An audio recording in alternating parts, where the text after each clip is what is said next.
মামা খবরের কাগজ পড়ছে না। Maternal uncle is not reading newspaper. Newspaper এখানে ম্যাটার্নাল আঙ্কেলটা সাবজেক্ট, ইজটা অক্সিলারি ভার্ব, নটটা অ্যাডভার্ব, রিডটা মেন ভার্ব, তার সঙ্গে আইএনজি যোগ করেছে। আর কি পড়ছে না? নিউজপেপার। নিউজপেপারটা হচ্ছে অবজেক্ট। বোঝা গেল? তো দেখো আমাদের যে লাস্ট পড়া ছিল এই 35 থেকে 39 পর্যন্ত, এটা আমি একটা একটা করে ব্যাখ্যা করে বোঝাচ্ছি। যারা করেছিলে তারা মিলিয়ে নেবে, আর যারা করনি আমার ভিডিওটা দেখে বুঝে আবার না দেখে করবে। তো তার আগে সকলকে আমি আমার রণধীরাম youtube.com চ্যানেলে স্বাগত জানাই। আমি পড়াচ্ছি স্কুল ইংলিশ ট্রান্সলেশন বেঞ্চ থেকে Bengali to English translation class, আর তোমরা দেখছো Bengali to English learning class. সঙ্গে আমি তোমাদের প্রিয় অশোক স্যার। যারা আমার চ্যানেলটি নতুন দেখছেন তাদেরকে বলবো আমার চ্যানেলটি সাবস্ক্রাইব করে রাখবেন, এবং আমি যে বাংলা থেকে ইংরেজি ট্রান্সলেশনগুলো করাই প্রত্যেক দিন, সেগুলো যদি আপনি বা আপনার ছেলে মেয়ে ফলো করেন তাহলে দেখবেন খুব অল্প দিনে আপনি এবং আপনার ছেলে মেয়েও ইংরেজিটা শিখতে পারবে।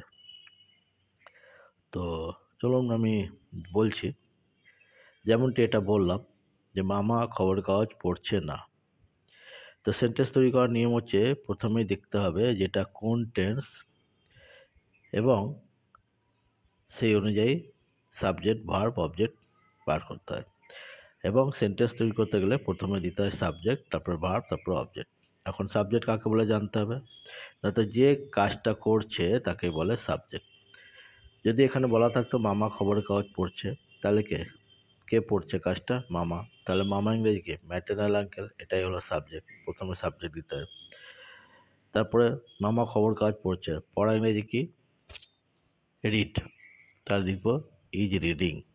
ম্যাটার্নাল আঙ্কেল ইজ রিডিং, এটা সাবজেক্টের পর ভার্ব দিলাম। পড়ছে, কি পড়ছে? খবর কাগজ, নিউজ পেপার, এটা হলো অবজেক্ট। এইভাবে সেন্টেন্স তৈরি করতে হয়। এবার আরেকটা জিনিস দেখতে হবে যে টেন্স, কোন সময়ে কাজটা হচ্ছে। তো টেন্স হচ্ছে 4 প্রকার, 3 প্রকার: প্রেজেন্ট টেন্স, পাস্ট টেন্স আর ফিউচার টেন্স। প্রেজেন্ট টেন্সের 4টা ভাগ: present indefinite tense, present continuous tense. আমরা এখন প্রেজেন্ট কন্টিনিউয়াস টেন্স করছি। যারা আমার আগের ভিডিওগুলি দেখেছেন তারা জানতে পারবেন যে আমি আগেরগুলো কিভাবে আলোচনা করেছি। যারা আজকে আমার চ্যানেলটি প্রথম দেখছেন, যদি আগের ভিডিওটা দেখতে চান লিংক দেওয়া আছে নিচে, ক্লিক করে একটু সার্চ করে দেখে নেবেন। তো প্রেজেন্ট কন্টিনিউয়াস টেন্স কাকে বলছে, অর্থাৎ যে কাজটা এখনই হচ্ছে বা হচ্ছে না তাকে বলে প্রেজেন্ট কন্টিনিউয়াস টেন্স। এখানে মামা খবরের কাগজ পড়ছে না, মানে মামা এখন খবরের কাগজ পড়ছেন না, এটা হলো present continuous tense. Present continuous টেন্সের নিয়ম হচ্ছে প্রথমে দিতে হবে সাবজেক্ট, তারপরে অ্যাম, ইজ, আর, এই 3টা অক্সিলারি ভার্বের মধ্যে একটা, তারপরে মেন ভার্বের সঙ্গে আইএনজি যোগ হবে, এবং তারপরে হবে অবজেক্ট। তো এখান থেকে বলেছে মামা খবরের কাজ পড়ছে না, কে পড়ছে না? মামা। তা সাবজেক্টকে মামা, ম্যাটার্নাল আঙ্কেল দিলাম।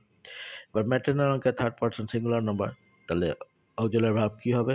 ইজ হবে, ইজ দিয়েছি। এবার না বলেছে সেজন্য নট দিয়েছি, is not. Maternal uncle is not. না, কি না? তো পড়া, পড়ছে না, রিডিং।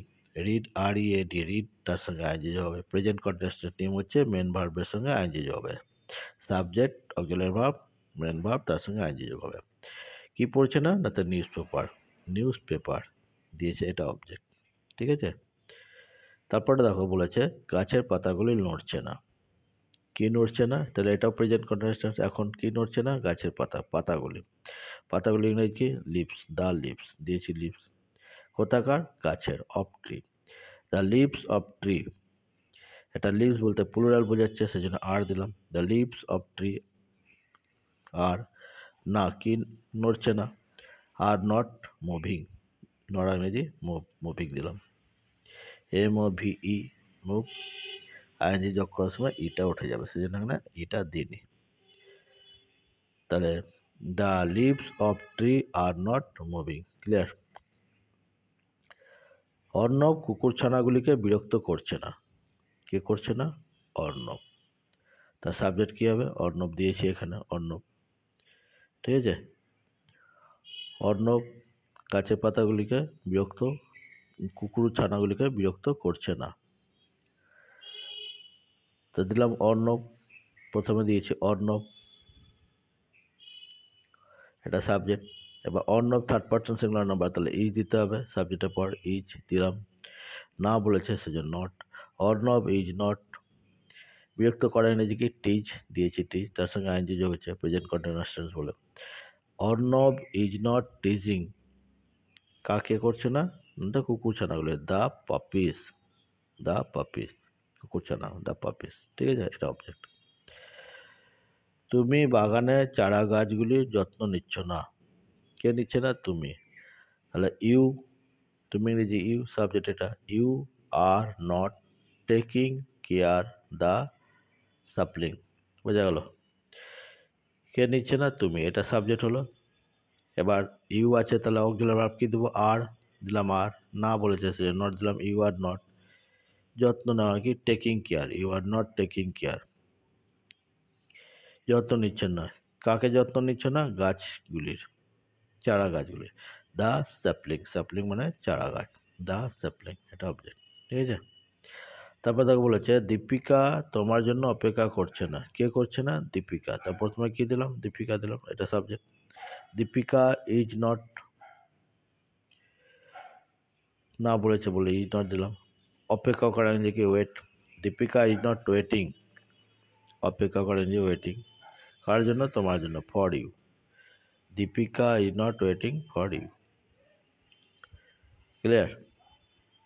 তাহলে আমি যে আমাদের যে লাস্ট পড়া ছিল পাঁচটা, আমি করে বুঝালাম, যারা করেছিলে তারা দেখে মিলিয়ে নেবে, আর যারা করনি তারা অবশ্যই আমার ভিডিওটা দেখে বুঝে আবার না দেখে করবে, ঠিক আছে। এইভাবে যদি 5টা করে ডেলি বাংলা থেকে ইংরেজি ট্রান্সলেট করা যায়, তো দেখবি অতি সহজে একদিন ঠিক ইংরেজি শিখে নেবে। কোনো কাজ একদিনেই হয় না, কিন্তু একদিন নিশ্চয়ই হয় চেষ্টা করলে। এবার নেক্সট আমি এই 5টা দিচ্ছি 40 থেকে। ছেলেগুলি নদীতে সাঁতার কাটছে না, তুমি কি চিঠি লিখছো? সে কি চাম্পা করছে? ঠাকুমা কি রামায়ণ পড়ছেন? তুমি কি সত্য বলছো? এই 5টা চেষ্টা করবে, পরে ভিডিওটা আমি বলে পাঠিয়ে দেবো। এখানে দেখো একটু আলাদা এসছে, তুমি কি চিঠি লিখছো, এটা জিজ্ঞেস করেছে, জিজ্ঞেস করলে কি হবে? অক্সিলারি ভার্বটা আগে চলে আসবে। তুমি চিঠি লিখছো বললে কি হবে? You are writing letter. এবার তুমি কি চিঠি লিখছো, তখন কি হবে? আরটা আগে চলে আসবে, auxiliary verb. Are you writing the letter, বুঝা গেল? তো একটা বলে দিলাম, এভাবে চেষ্টা করবে, আমি পরে ভিডিও যখন করব ব্যাখ্যা করে পাঠাবো। ওকে, আশা করি তোমাদের ভালো লাগলো। যদি ভালো লেগেছে তো অবশ্যই লাইক করবে, শেয়ার করবে, এবং যদি তোমাদের প্রশ্ন থাকে তো অবশ্যই কমেন্ট বক্সে লিখে পাঠাবে। Thank you.